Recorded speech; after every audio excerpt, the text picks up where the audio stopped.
I never thought life could be so picture perfect.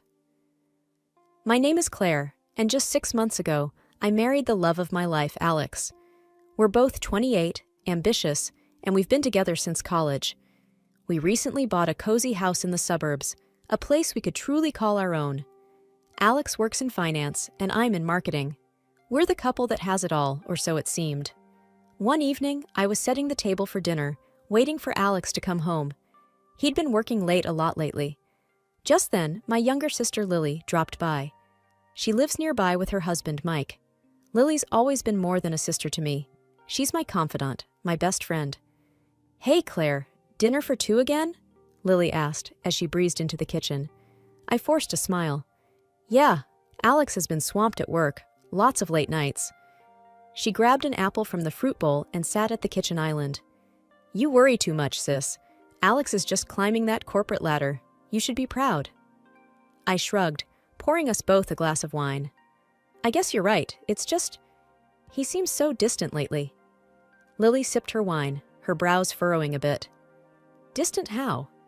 I sighed, picking at my salad. "He's just not himself.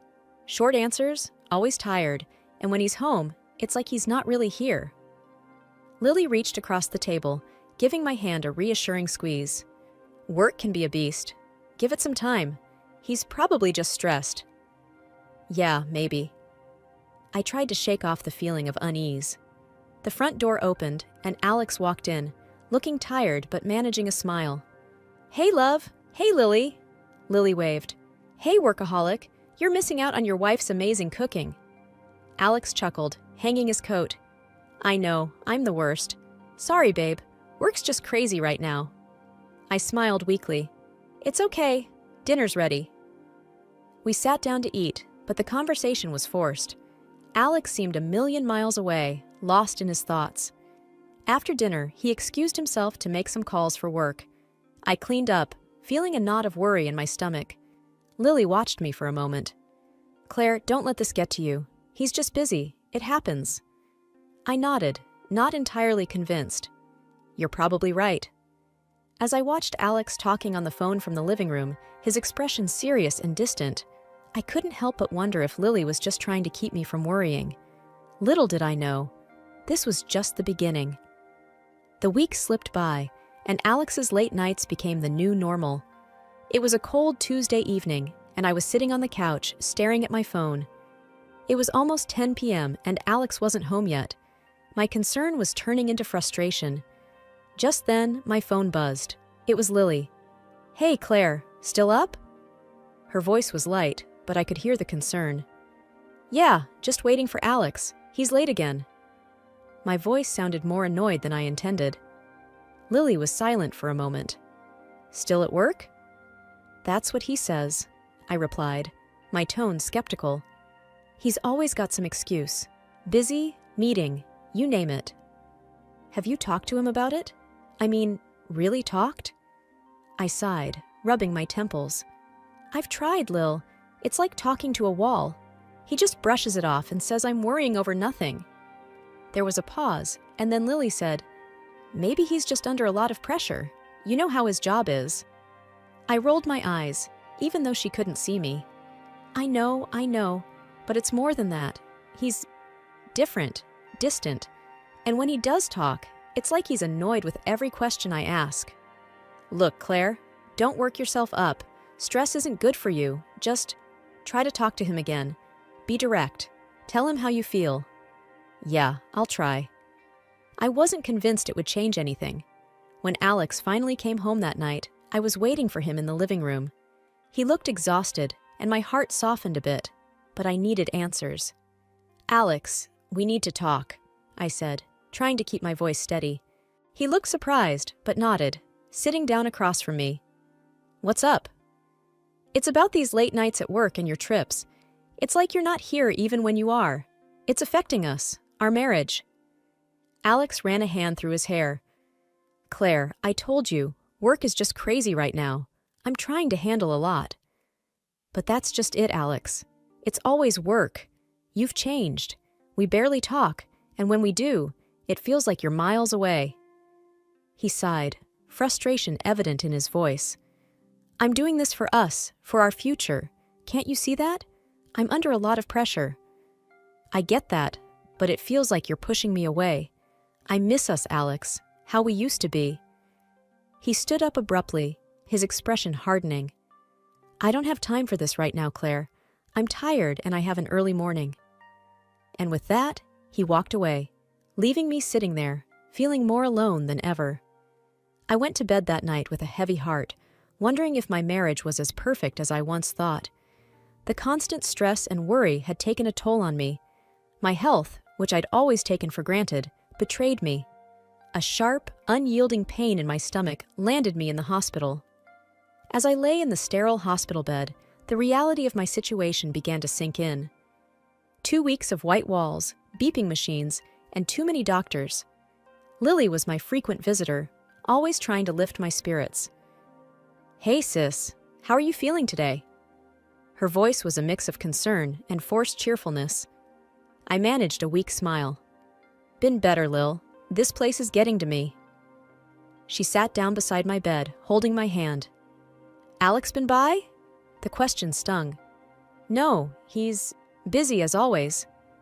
Lily frowned. That's not right, Claire. He should be here.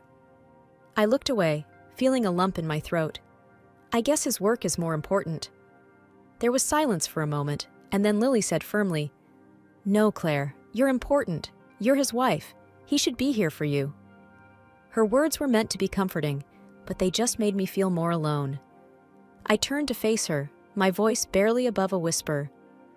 I don't know what's happening to us, Lil. It's like he's not the man I married.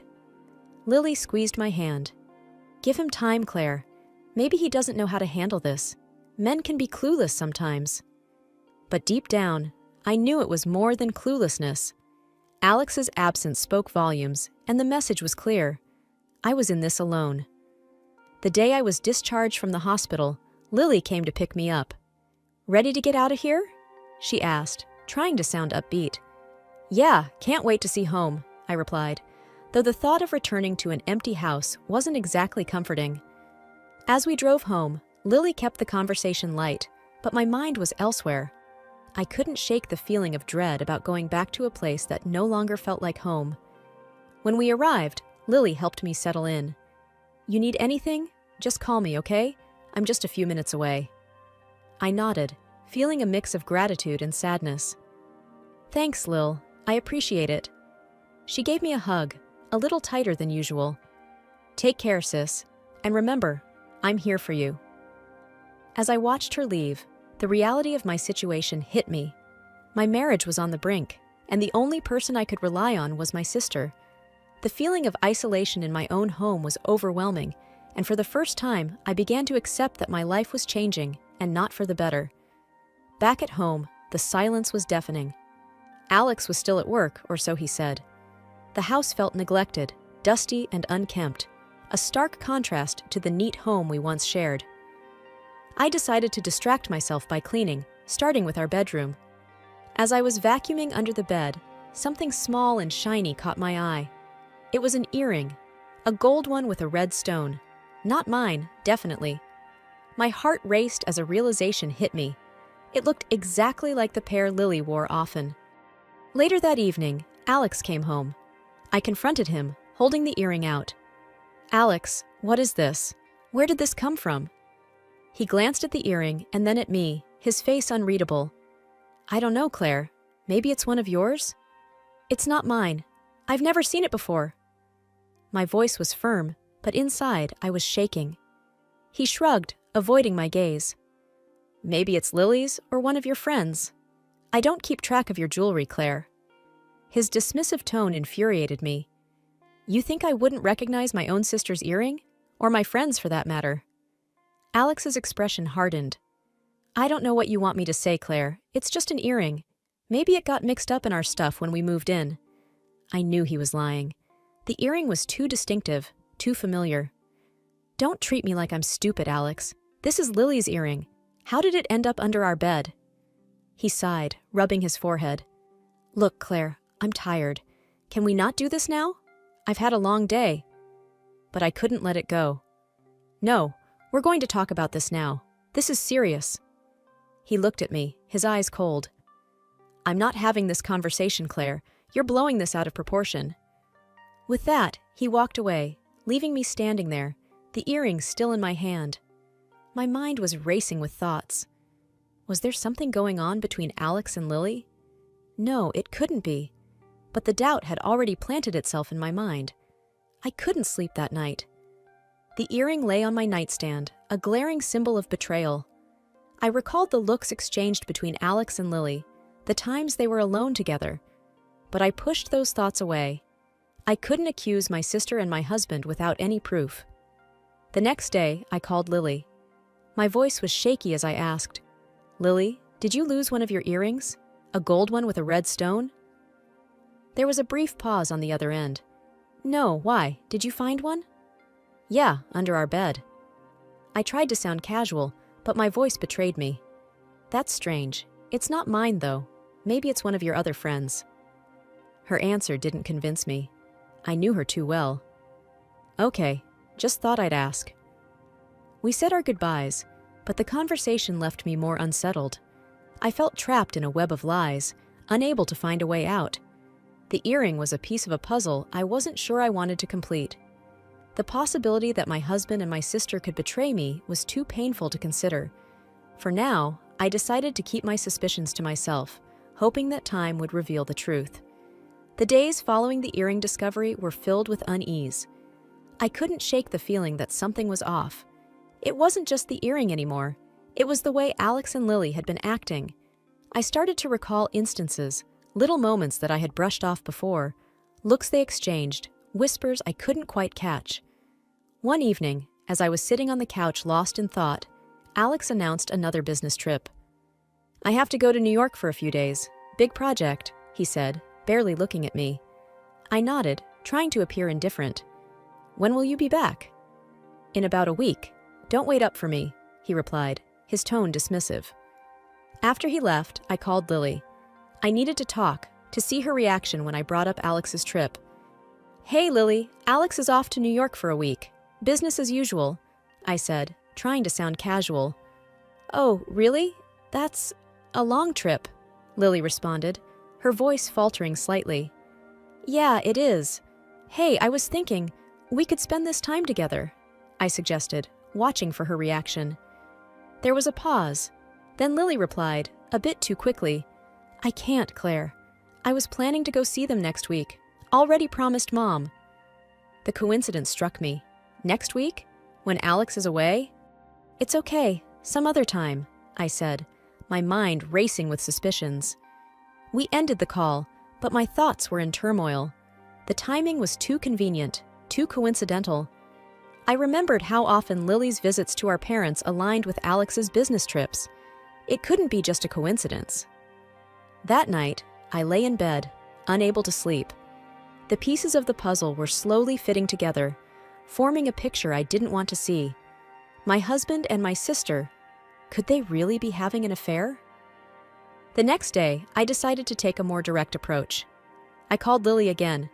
"Hey, Lily, I was thinking, since you're going to see Mom and Dad next week, why don't I come along? It'd be nice to spend some time together." Lily's response was immediate and a bit too sharp. "No, Claire, it's not a good time. They're busy, and I already have plans with them. Let's plan for another time." Her tone, her excuses, they didn't add up. "Are you sure? I really don't mind." "Claire," I said no.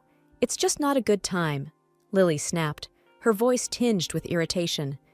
The nagging suspicion about Alex and Lily wouldn't leave me. It was like a constant buzz in my head. One night, after Alex had fallen asleep, I made a decision that I never thought I'd have to. I crept quietly to his side of the bed and carefully picked up his phone. My hands were shaking as I unlocked it. I knew it was wrong, but I had to know. I went through his messages first. Nothing. Then his emails. Again, nothing out of the ordinary. But when I checked his browser history, I found it. A booking confirmation for a hotel in New York. For two. My heart sank. I put the phone back and went to the living room, trying to process everything. I felt betrayed, angry, and utterly heartbroken. How could they do this to me? To us? The next morning, Alex left for his trip as usual. "I'll call you when I land," he said, giving me a quick kiss on the cheek. I forced a smile. "Safe travels." After he left, I called Lily. I needed to hear her lie to me one more time. "Hey Lily, I was thinking of coming over today. Maybe we could hang out?" There was a pause. Then she replied, her voice uneasy. "Actually, Claire, I'm heading out to Mom and Dad's today, remember?" "Right, of course," I said, my voice steady despite the turmoil inside. "Have a good trip then." "Yeah, thanks. We'll catch up when I get back," she said quickly and hung up. I sat there for a long time, feeling a mix of emotions. I was hurt, yes, but there was also a sense of clarity. I knew what I had to do next. It wasn't going to be easy, but I couldn't let them get away with this. That evening, I made an important call. It was a step I never imagined taking, but I needed solid proof. After the call, I sat in silence, a plan forming in my mind. I was going to confront them, but not yet. I needed undeniable proof first. And when I had it, they would have nowhere to hide. The week felt like a blur. Every day felt longer than the last, each minute dragging on as I awaited the inevitable truth. Finally, the call came. "We've got what you need," they said on the other end of the phone. After I hung up, a plan started forming in my head. I needed to confront them, but I wanted to do it my way, on my terms. A family dinner, that would be perfect. A place where they couldn't escape the truth. I called Alex first. "Hey, when you get back, I was thinking we could have a family dinner. It's been a while since we all got together." "Sure, sounds good," he replied, his voice casual. "When were you thinking?" "How about the day after you get back? I'll invite Lily and Mike too." "Great, I'll see you then." Next, I called Lily. "Hey, I'm planning a family dinner for when Alex gets back. You and Mike should come." Lily's voice was hesitant. "Sure, sounds nice. What's the occasion?" "Just felt like it's been too long since we all sat down together. See you then." The day of the dinner arrived.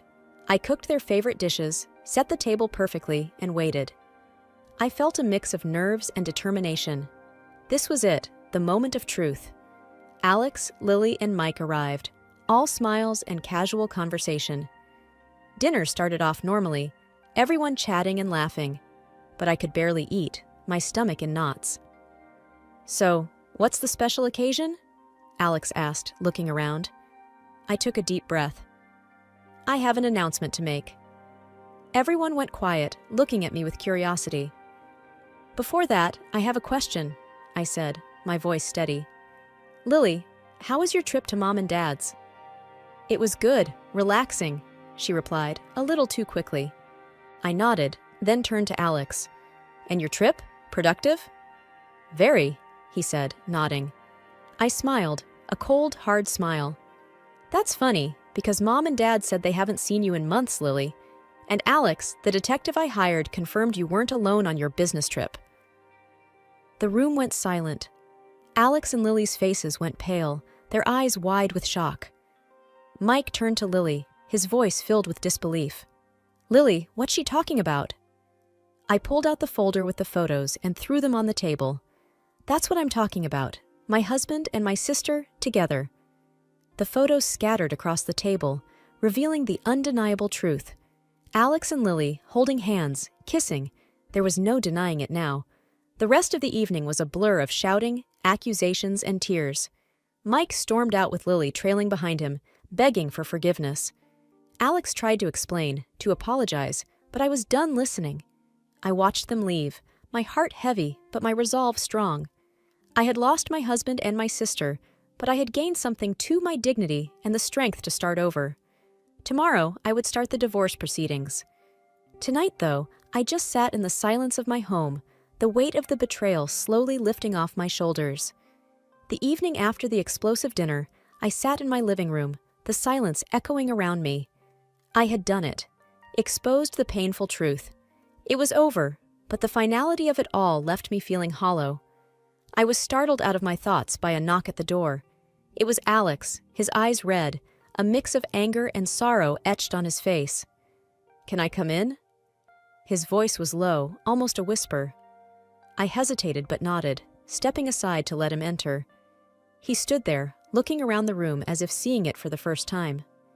"Claire, I don't even know where to start." "You don't have to," I said, my voice firm. "There's nothing you can say that will change what happened." He ran his hands through his hair, a gesture of frustration. "I know I messed up. I know I hurt you, but you have to believe me. It didn't mean anything." I laughed, but there was no humor in it. "Didn't mean anything? You had an affair with my sister, Alex. How could that not mean anything?" He flinched at my words. "I don't know how it happened. It was a mistake, a huge mistake. I love you, Claire." I shook my head, feeling a surge of anger. "Love? Is that what love looks like to you? Betrayal? Lies?" Alex took a step towards me, his hands outstretched. "Please, Claire, let's try to work this out. We can go to counseling, we can—" I cut him off, stepping back. "No, Alex, it's too late for that. You made your choice, and now I'm making mine." He looked defeated, his shoulders slumping. "So that's it? We're just over?" I nodded, feeling a strange sense of calm. "Yes, that's it. We're over. I'll have my lawyer contact you about the divorce." He stood there for a moment longer, as if waiting for me to change my mind. But when I said nothing more, he turned and left, the door closing quietly behind him. I sat down, the finality of the situation sinking in. I had lost my husband and my sister, but I realized I had gained something too, my self-respect and a chance to rebuild my life on my terms. The next few days were a whirlwind of lawyers and paperwork, but I faced it all with a newfound strength. I was determined to come out of this stronger and wiser. In the end, I received most of the property and a fair settlement. It wasn't about the money or the house, though. It was about starting fresh, about reclaiming my life. I lost touch with Lily and Alex. The betrayal was too deep, the wounds too fresh. Maybe one day we could find a way to forgive, but that day was not today. I stood in my now quiet house, a mixture of sadness and hope in my heart. I had survived the storm, and now a new chapter of my life was beginning, one where I was in control, where I could find happiness on my own terms. As I looked around the room, I realized this wasn't just an end. It was a beginning of something new, something better. And with that thought, I stepped forward into my new life, ready for whatever came next.